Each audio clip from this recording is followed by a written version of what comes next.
Travel back 2.3 million years to the Pliocene epoch, a time when early humans, known as Homo habilis, roamed the savannas and woodlands of East Africa. This was a world without cities or writing, where survival dictated every move. The caveman and wild girl of this story represent these early ancestors, with the caveman as a Homo habilis male and the wild girl as a female, living in small bands, hunting with crude stone tools and gathering wild plants.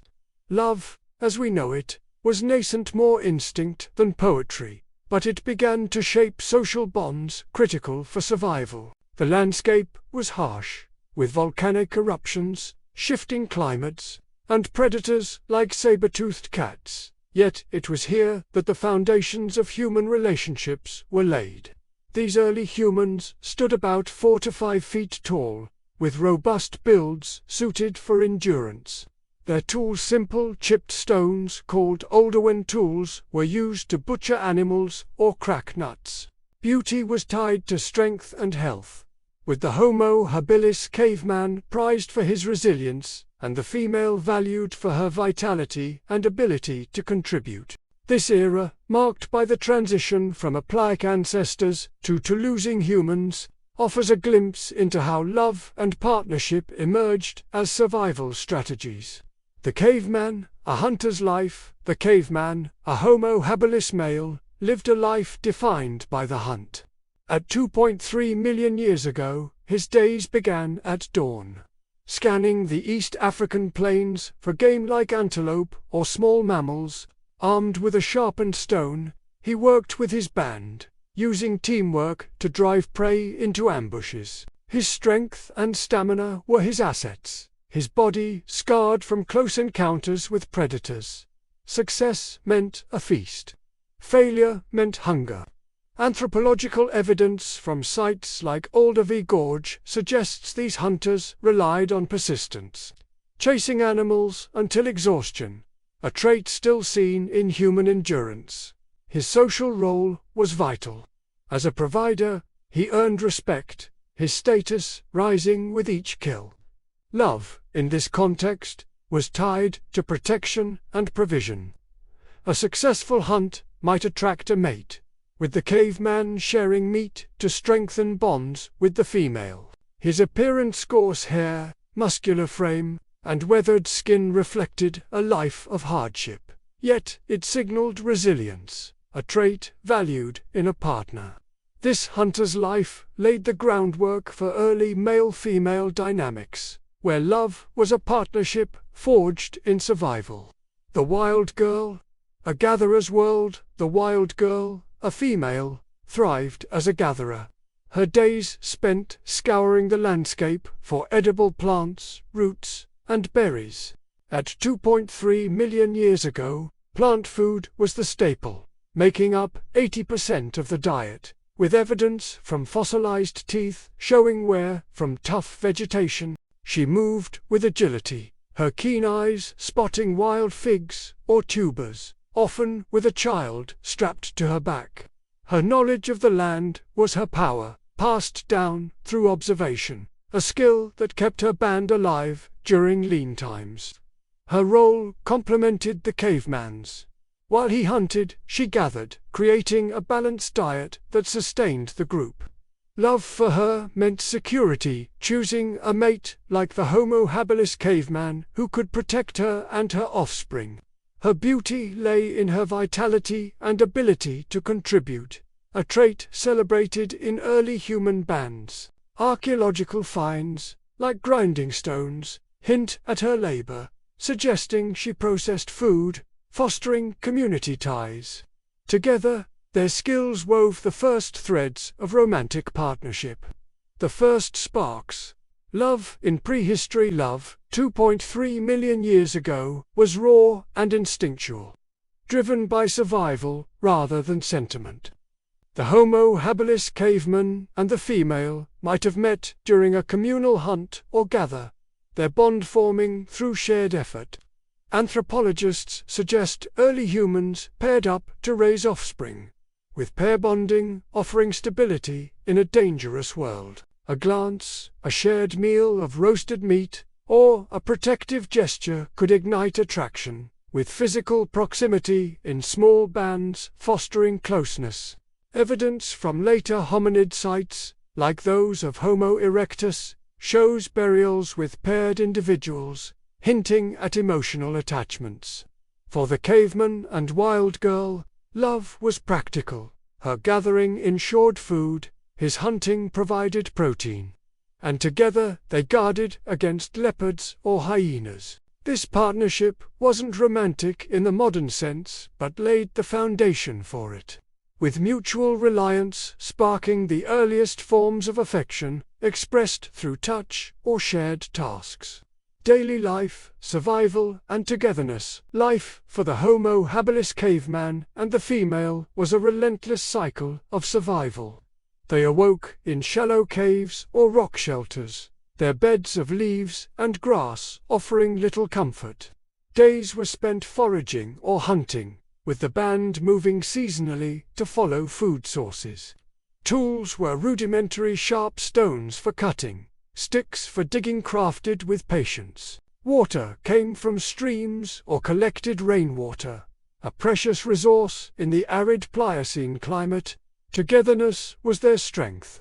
The wild girl might teach the caveman which routes were safe, while he showed her how to strike a flint. Nights were spent around a fire if they mastered it, warding off predators and sharing stories through gestures.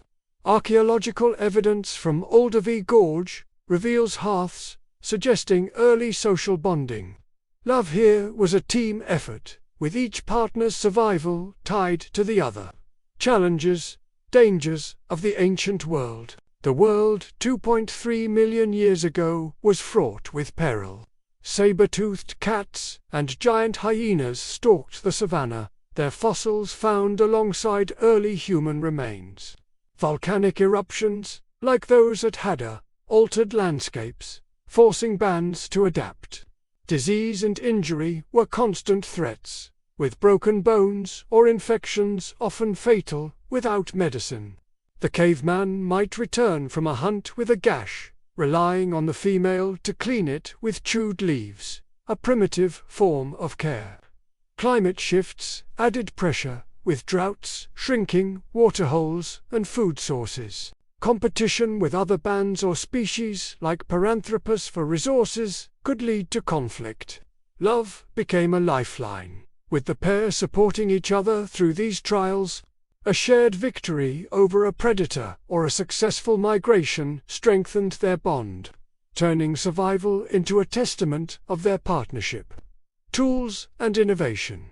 Building a life, the Homo habilis caveman and the female were pioneers of innovation, their stone tools marking a leap in human evolution. Old-one tools, simple flakes chipped from rocks, were used to skin animals or crush nuts, with evidence from East Africa dating to 2.6 million years ago.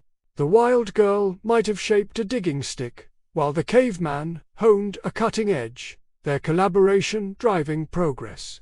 These tools extended their reach, allowing better hunting and gathering. A sharpened stone could fell a small deer, while a stick unearthed roots, improving nutrition. This ingenuity fostered reliance, with the pair teaching each other skills.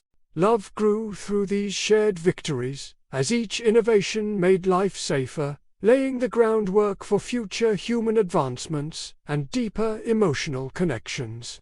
Social bonds. The role of the band, the caveman and the female, didn't live alone. They were part of a band of 20 to 30 individuals, a social unit crucial for survival. Cooperation was key, with hunters and gatherers sharing food, a practice evidenced by cut marks on bones at Olduvai.